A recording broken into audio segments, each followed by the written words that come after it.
good afternoon that is. Thank you for joining us for our Thursday COVID-19 briefing.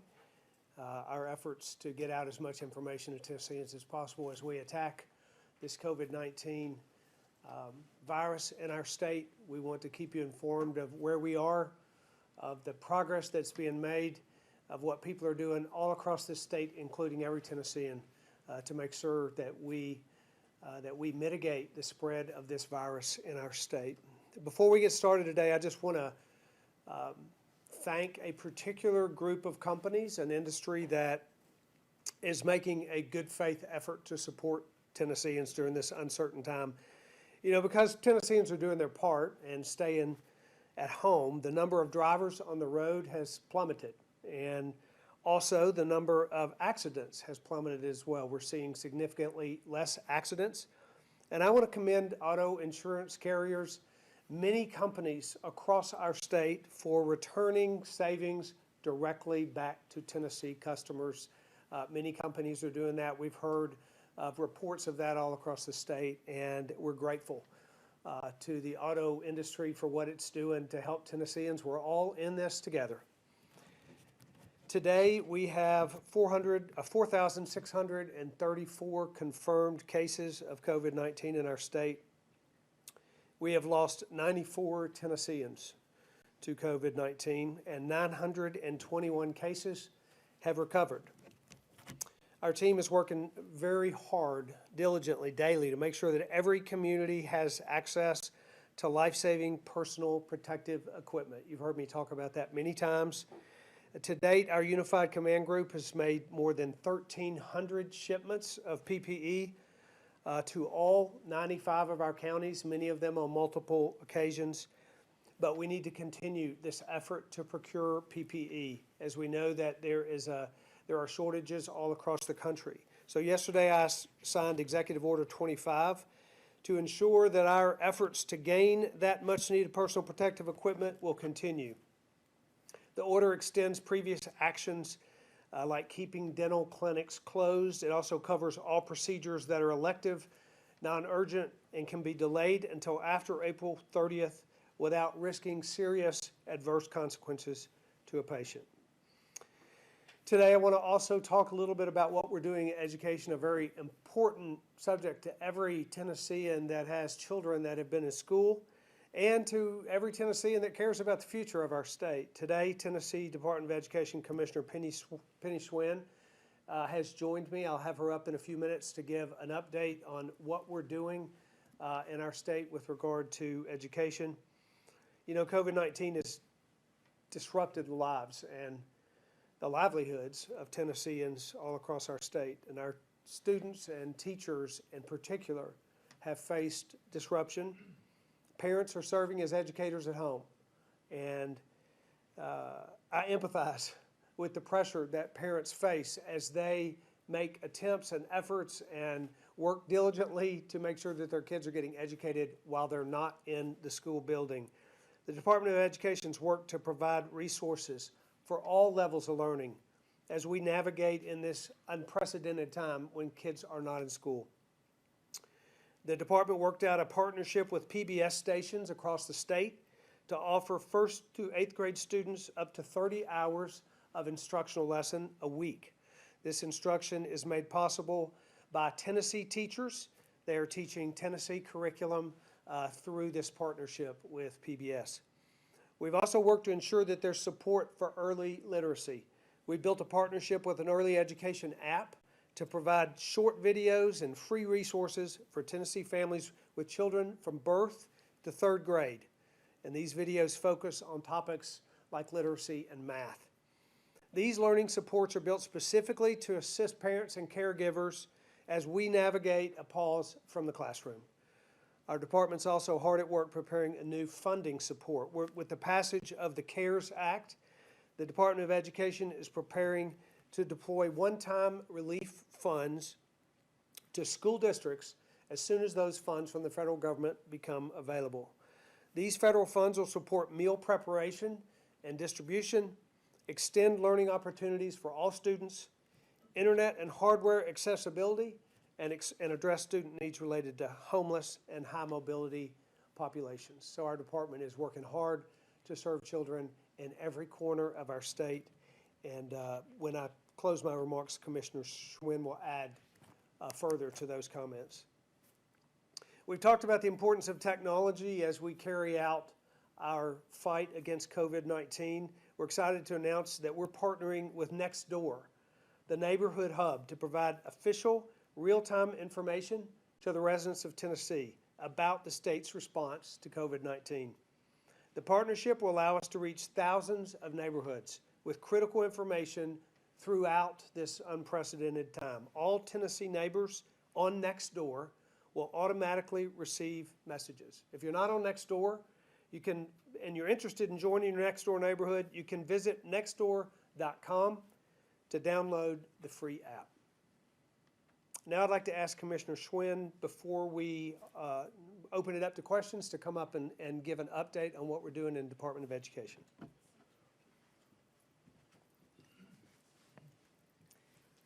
Good afternoon, and thank you, Governor Lee, for allowing me this opportunity to provide an update. It is my deep privilege to serve the students, the families, and the communities of Tennessee as Commissioner, but I actually wanted to address you as a parent first. The coronavirus pandemic has been personal for many Tennesseans, and the challenges we are facing as individuals are difficult. I'm the mom of 3 young kids, 8, 4, and almost 5 months, and 2 of them are not able to go to school like they used to. I know it is difficult to balance at-home learning, getting groceries, for many of us who are lucky, being able to continue to work, get supplies, and support your families all at the same time. It's your day job, it's your night job, it's your full-time job. My kids, like so many kids across the state, miss their family, they miss their friends, and they miss their teachers. And our teachers miss their kids. Just last week, one of our teachers came by the house and waved to my young Abby from across the window. They talked through the window, but it's not the same. She just wanted to give Miss Kinsey a big hug, and she can't, and that's really hard. This is hard. But one of the things that I know to be true, that I've always known to be true about the state of Tennessee, is that we care deeply about our children. And that is evident now more than ever. In the world of education, and certainly beyond, the public health crisis has forced us to make difficult decisions. Closing school buildings was an incredibly difficult decision. But the health and the safety of our students is the most important thing. Early on, the department partnered with the governor and the Tennessee General Assembly to craft legislation that ensures no student or educator is adversely affected by lost instruction time this year due to COVID-19. We are grateful to the governor and the legislature for their leadership in passing this critical legislation. I'd also like to thank our legislators for being so consistently engaged about the health and safety and well-being of our children during this very difficult time. And as the pandemic has progressed, we know that students are missing classroom-based instruction, and we know that's critical to their development as human beings. But still, our superintendents, our principals, our assistant principals, happy Assistant Principal Week, our teachers, our meal service and nutrition experts, our professionals in counseling and mental health supports, and all of the folks who support our school systems. They've been tackling these new challenges head on.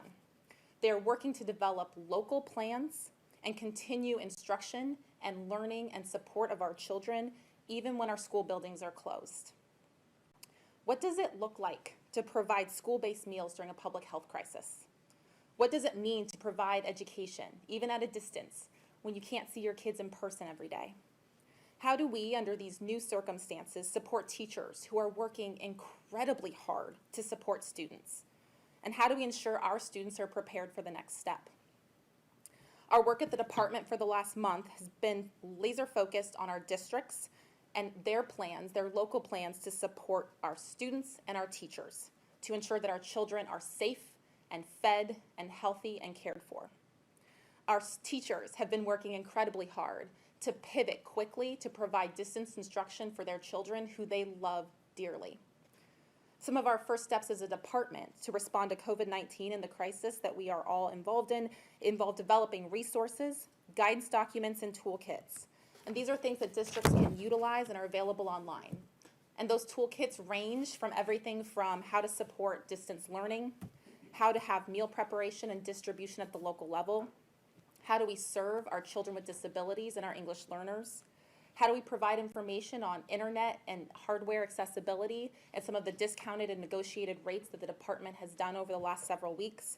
And how do we support our children who are homeless, who have high mobility, and who have additional needs that rely on our school-based services? We have over 1,800 schools in the state of Tennessee. 147 districts support those schools. And right now, we have hundreds of thousands of satellite schools that we're supporting as children learn from home with their families. To support districts as they navigate these local contexts and challenges, we're having conference calls with our superintendents 3 times per week, and we post information around those calls related to what we're able to provide to superintendents and the questions we're getting from them, and all of that is available on our website. We're also having calls directly with superintendents to support localized needs and make sure that we're addressing the individual contexts of our very, very different districts across the state. We're consistently answering questions from our educators, our district personnel, our families, and our communities, again, with the interest of children first and foremost. I want to say that even as recently as yesterday, I was on the phone with a number of teachers, including my old kindergarten teacher, Miss McDonald, who is giving me advice on the best ways to support our kindergarten students, especially with learning at home and early literacy. I was on Facebook with one of our excellent counselors who is giving us ideas about creative ways to support mental health with our children, even when we don't get to see them. Our department, but most importantly, our districts and our educators are being incredibly creative and innovative in providing solutions about how we can continue to support our children every single day. Like many districts, we've had to get more creative too. And so a couple of things that we've done. The Tennessee Department of Education, as the governor said, is partnering with PBS stations across the state to offer 1st through 8th grade students up to 30 hours of standards-aligned instructional lessons per week during the time of school building closures. These lessons began airing on Monday, and folks have been really excited about it, my family included. 30-minute segments air from 10 to 12 p.m. every weekday on the main channels and affiliates of PBS across the state.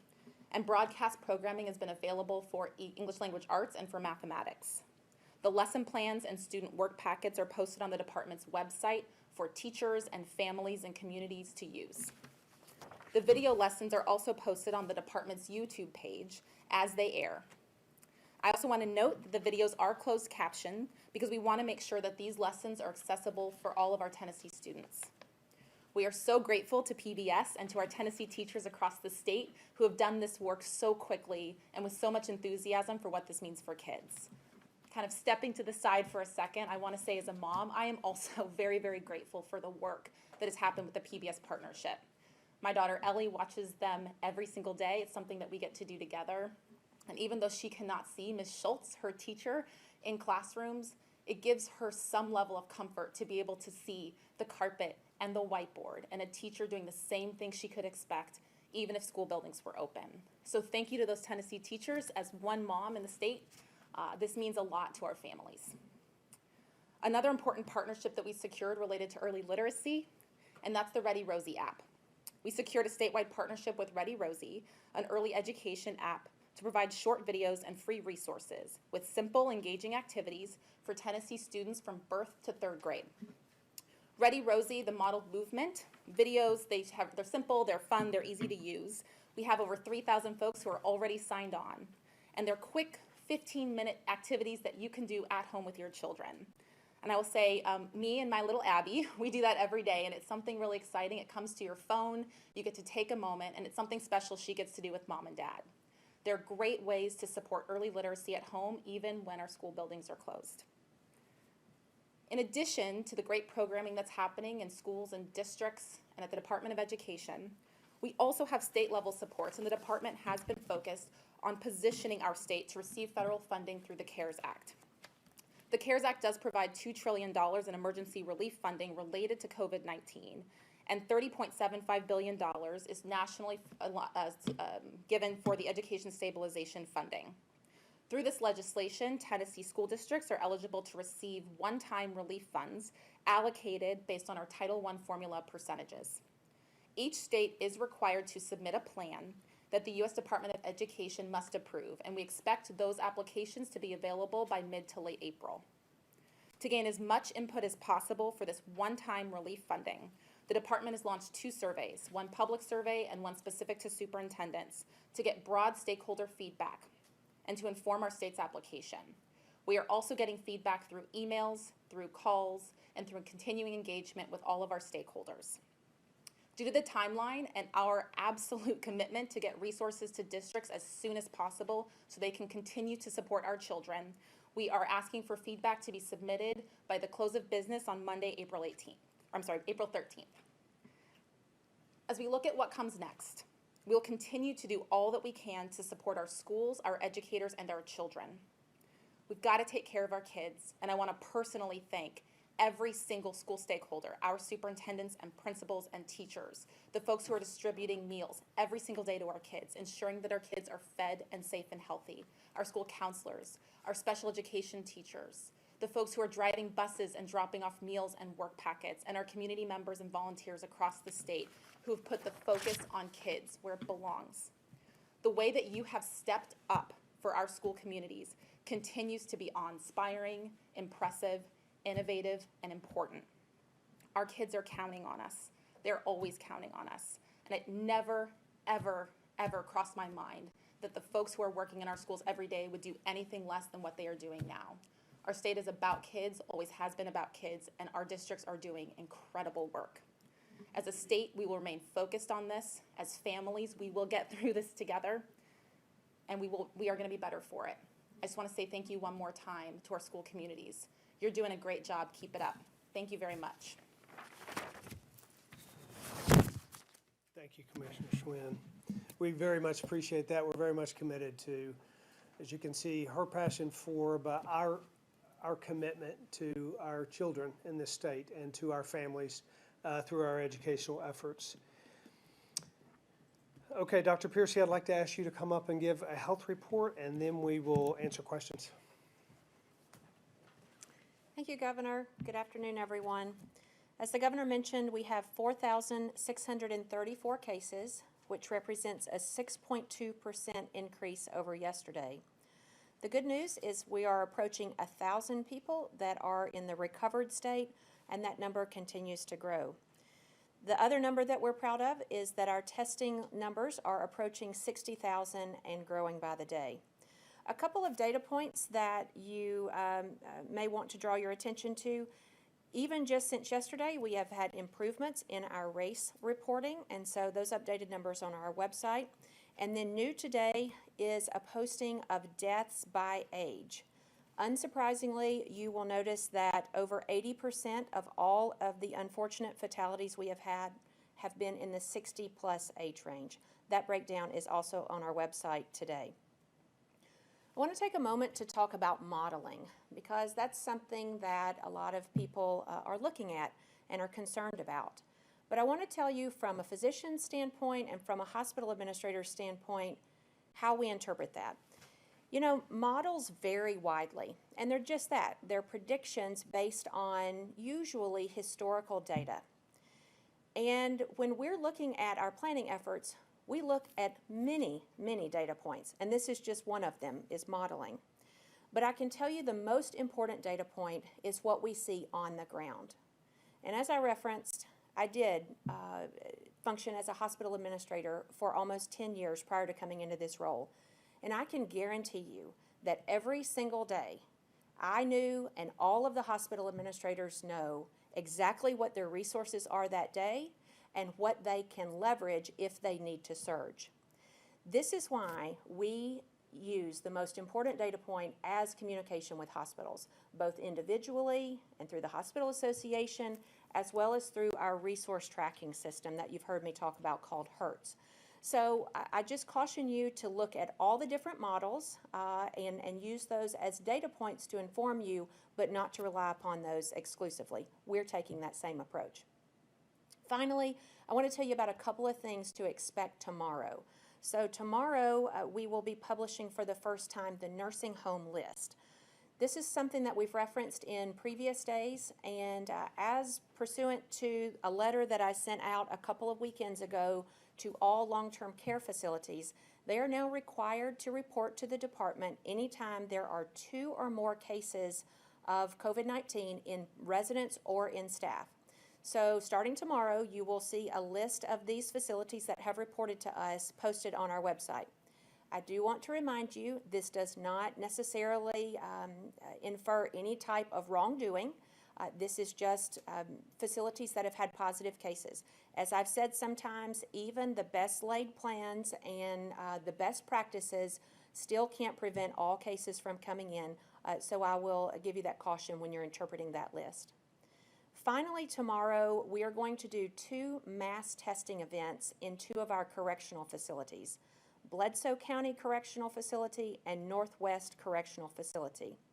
I want to emphasize that the testing will be amongst staff. We have not had any confirmed cases in inmates in either one of these facilities, but we have had positive staff as well as positive exposures in both of these facilities. Interestingly, we identified this link through our very robust contact tracing methodology, and so you will see our National Guard partners being in those facilities en masse tomorrow to do all of the staff testing. It's going to be a few days before we have results on that based on just the sheer number of tests that we're performing, but those will be occurring tomorrow. I'll stand by for any questions you may have. Thank you, Dr. Piercy. Commissioner Swin, I remind everybody for questions that we have members of our Unified Command Group here to answer any questions about procurement or surge or capacity. So we're happy to open it up to questions. Thank you, Governor. First, we'll go to Kim Crucy with the AP. Kim, your line is open. Hi, Governor. Thank you for doing this today. Yesterday, a Congressional House Oversight Committee basically reported that the national stockpile for PPEs and ventilators has been heavily depleted. I was curious how much Tennessee has been made aware of this depletion of the national stockpile and what the state is doing to make sure that it's not relying on the federal government as much to get as needed supplies as possible. I'm going to let our director, Patrick Sheehan, the director of TEMA, who's really, his team is most responsible for the procurement of PPE and the interaction with the federal government on national stockpile, to talk about our efforts and specifically to talk about your question. Thank you, Governor. Thank you, Kim. So, ventilators obviously are in short supply. I think Dr. Fauci spoke sometime recently about how there were 14,400 ventilators in total in the SNS stockpile. And if he had it to do over again, he'd probably buy 100,000. But when you're doing planning for these things, that's not necessarily what you're looking at. So you're trying to make good decisions. My counterparts in the other states, Dr. Piercy's counterparts in other states, have all pressured the federal government to go ahead and push everything they can out so that we're not holding things back when there's a need. And so there's an acute need in New York State, for instance, for the SNS stockpiles ventilators. So rather than trying to hold any of those back, go ahead and push those to where the need is and allow the supply chain to catch up with the other needs that might come up later on with ventilators, and also to states are sharing these things. So I know, for instance, through the Emergency Management Assistance Compact, which is managed by the 54 states and territorial emergency managers in the nation, California was able to share ventilators with New York State, Delaware, and some other places that have far worse impacts from COVID-19 than we're experiencing here in Tennessee. So we're tracking those things, and those things are being communicated with some regularity. Is that something that Tennessee, I'm sorry to interrupt just real quickly, is that something that Tennessee is looking to pursue, maybe do some sort of state sharing like what California is doing? As we continue to look at these models, we're of course willing to help. We're oftentimes one of the, in terms of per capita of the amount of resources that are shared and teams that are sent to respond to hurricanes and anything else, Tennessee leads the way. And in this pandemic, if we're sure that Tennesseans are being taken care of, we would, I think, pursue that same course of action. Yeah, we haven't done that yet, Kim. We're still waiting for our surge and looking at what that is going to look like for our state. We want to make sure we have the equipment we need here, but if that time comes, we certainly would be happy to help. Thank you. Next, we'll go to Natalie Allison with the Tennessean. Natalie, your line is open. Hello, Governor. Hey, Natalie. The Vanderbilt projections that came out today show a possible peak in June or May, which is unlike the Washington model, which of course shows mid-April. How does that information at this point impact your planning? And I know there had been discussion about potentially creating a hybrid of those models in what you all were doing. So can you speak to that? Yeah, every time we get a model, it gives us a little more information, and that one does. And I know you've looked at it, and it has it has scenarios for different actions taken or different outcomes. Those are all helpful. They will be used as we daily try to understand what we think is going to happen in the days ahead. We're continuing to plan for a surge. We want to make sure that we have capacity. We want to make sure that we're ready for what's coming. Exactly when that surge is or how big it is, we don't know that yet. I will say that one of the more helpful pieces of data, and Dr. Piercy alluded to this earlier, the further we get into this, the more we know about actual hospital bed capacity and what's going to happen and what is happening as a result of some of the actions we've taken. So, for example, suspending elective procedures clears and frees up hospital beds, and we know that because we have a lot of hospital capacity right now that's unused. We have major healthcare companies that are furloughing employees right now in our state because of the lack of activity in our hospitals all across the state. So communicating with them directly, which we do on a regular basis through the Tennessee Hospital Association and also directly with hospitals to know how many beds are actually available today, that informs our decision as well. The further we get into this, the more real data we have and the less projected data we have to use. But I will say that model will certainly help us as we plan for the surge. And Governor, we're about 5 days out from your safer at home order expiring. When can folks expect you all to make a decision on whether that's going to be extended for the purposes of businesses planning, whether they can reopen, people going to work, et cetera? Do you have any sense of when you'll know when that decision will be made? Well, we just watch the data every day, and we'll make a decision certainly before it runs out. We'll let people know what that decision is, but data changes quickly, as you know, and numbers change quickly. This new model just came out today. The Washington State model was updated on Wednesday. Hospital counts are changing every day, and our numbers are changing as well. So what we're most interested in is making the right decision at the right time, and we don't want to make a decision before we should. That's been a very difficult thing to navigate through, but that's been the approach, and that'll be the approach this time. So we'll certainly announce before the date comes, but no plans about specifics yet. Thank you. Next, we'll go to Hannah Walsmith with WMC. Hannah, your line is open. Hey, Governor. It was mentioned yesterday that American Family Clinics are offering the 5-minute rapid COVID testing, and it appears that there's only one of those clinics in the entire West Tennessee versus several in Middle and East Tennessee. Since Shelby County, Tennessee has the most cases of COVID in the state, is there any priority here in this side of the state? Well, we want to make sure that every community has access to testing.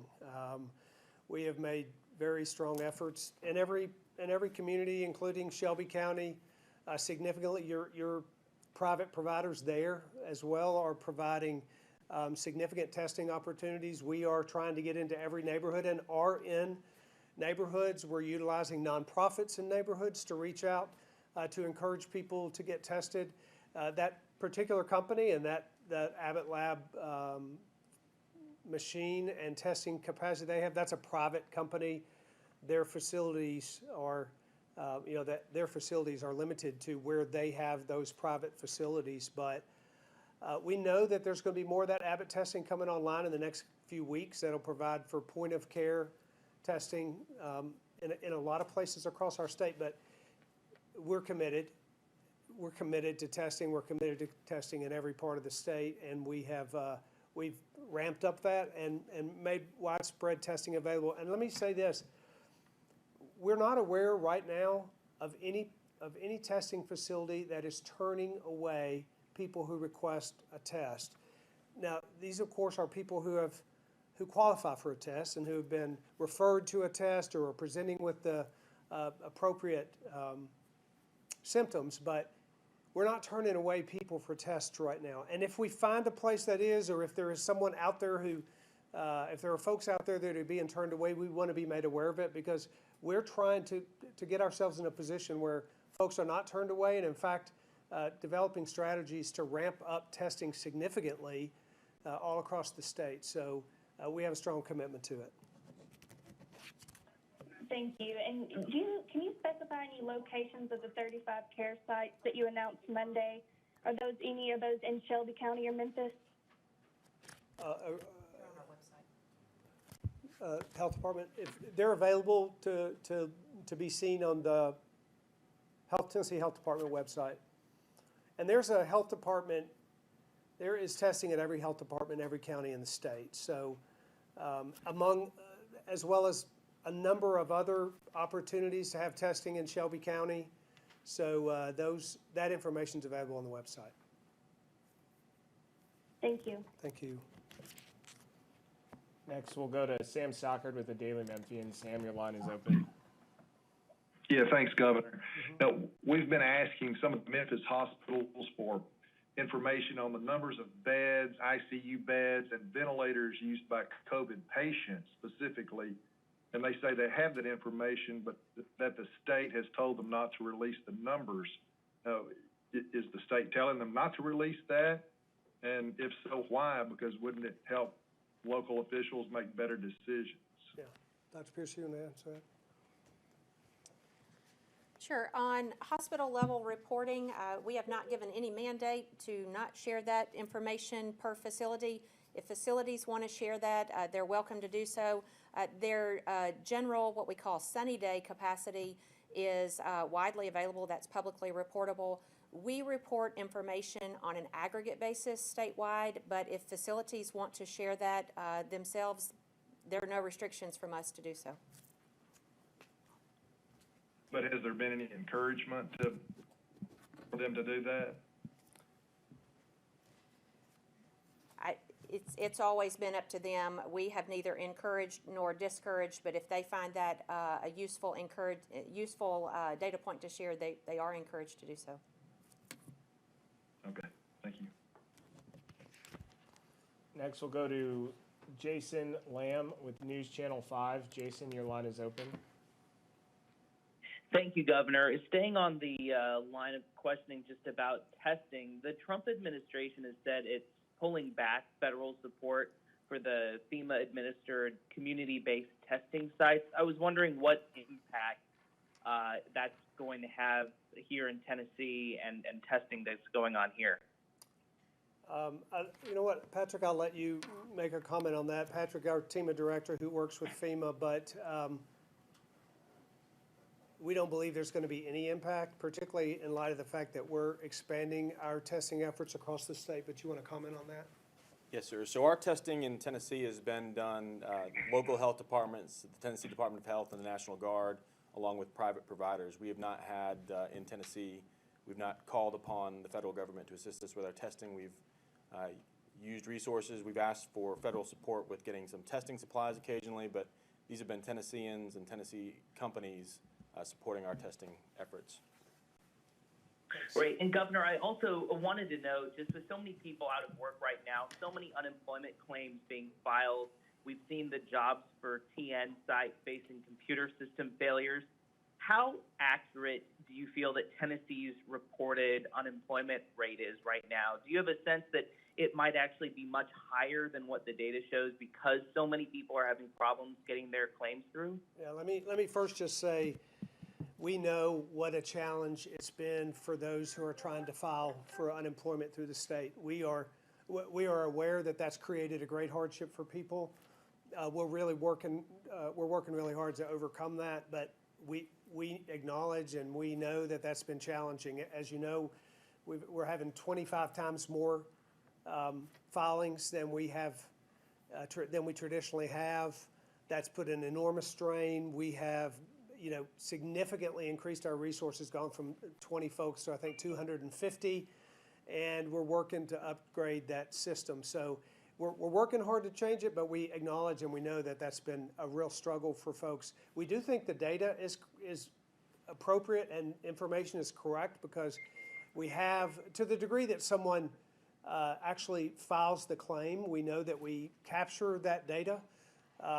But we certainly will continuously look at and make sure that our data is accurate. And that the biggest goal for us is to make sure that Tennesseans can get those claims processed more quickly, and that we can actually get those payments out. We're merging the federal dollars with our Tennessee dollars, the unemployment from both of those programs into one. We're working hard to get it done. We hope to. We know we've had problems, but we're getting there.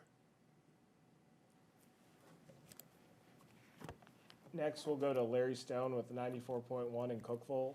Larry, your line is open.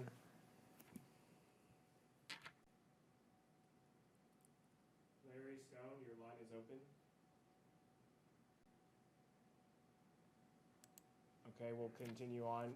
We'll go to Sergio Martinez Beltran with Nashville Public Radio. Sergio, your line is open.